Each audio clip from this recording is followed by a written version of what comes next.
দেখুন, directorate of vocational education and ট্রেনিংয়ের পক্ষ থেকে 12/6/2026 তারিখ পরপর দুটি নোটিশ দেওয়া হচ্ছে। পরবর্তীতে আবার একটি নোটিশ রেকটিফাই করে দেওয়া হচ্ছে, সেই নোটিশটাও আমি দেখাচ্ছি। তো এখানে প্রথমে মেমো নম্বর সহ যে নোটিশটি দেওয়া হচ্ছে, এখানে head of the institute of all vocational training সেন্টারকে বলা হচ্ছে যে 15, 16, 17 এই 3 দিন জনকল্যাণ শিবিরে 2026 যেটা অনুষ্ঠিত হতে চলেছে, সেখানে আপনার সংশ্লিষ্ট ভোকেশনাল ট্রেনার বা ইনস্ট্রাক্টর যারা রয়েছেন তাদেরকে যেন ছেড়ে দেওয়া হয়, তারা যেন এখানে উপস্থিত হয় ছাত্রছাত্রীদের অবগত করানোর জন্য বৃত্তিমূলক যে সমস্ত প্রশিক্ষণ বা হায়ার স্টাডি রয়েছে সেইগুলো সম্পর্কে।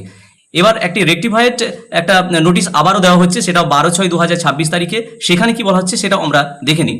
সেখানে ওই একই কথা বলা হচ্ছে, জনকল্যাণ শিবির 2026 এই যে প্রোগ্রাম 15, 16, 17 জুন 2026 তারিখ অ্যাক্রস দ্য স্টেট, মানে রাজ্যের সমগ্র যেটা চলছে, সেখানে all the head of the institute HOI of CSS VSE school, অর্থাৎ এখানে আবারও একটি নোটিশ রেকটিফাই করে দেওয়া হচ্ছে যে CSS VSE পরিচালিত যে সমস্ত বিদ্যালয় রয়েছে, সেই বিদ্যালয়ের ভোকেশনাল ট্রেনার যারা রয়েছেন বা ইনস্ট্রাক্টর যারা রয়েছেন ওনাদেরকে যেন ছেড়ে দেওয়া হয়, যাতে করে জনকল্যাণ শিবির 2026 এটা যেটা পরিচালিত হতে চলেছে, সেখানে যেন ছাত্রছাত্রীদের যারা অংশগ্রহণ করবে তাদের সুবিধার্থে এবং তাদের জ্ঞাতার্থে যেন ভোকেশনাল ট্রেনার বা ইনস্ট্রাক্টর যারা রয়েছেন ওনারা যেন ছাত্রছাত্রীদের বৃত্তিমূলক প্রশিক্ষণে যেন সহযোগিতা করেন সেই ব্যাপারে।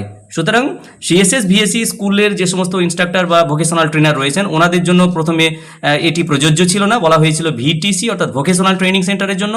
এখন কিন্তু আবার রেকটিফাই করে CSS VSE পরিচালিত স্কুলের সমস্ত হেড অফ দ্য ইনস্টিটিউটকে কিন্তু ওই একই চিঠি দেওয়া হচ্ছে, যার বয়ান কিন্তু একই, জনকল্যাণ শিবির 2026 অংশগ্রহণ করা সম্পর্কিত।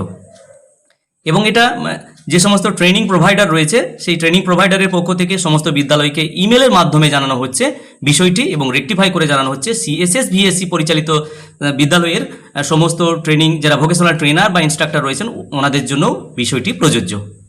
ভিডিওটি প্রত্যেকে দেখার জন্য ধন্যবাদ। প্রত্যেকে ভালো থাকুন, সুস্থ থাকুন।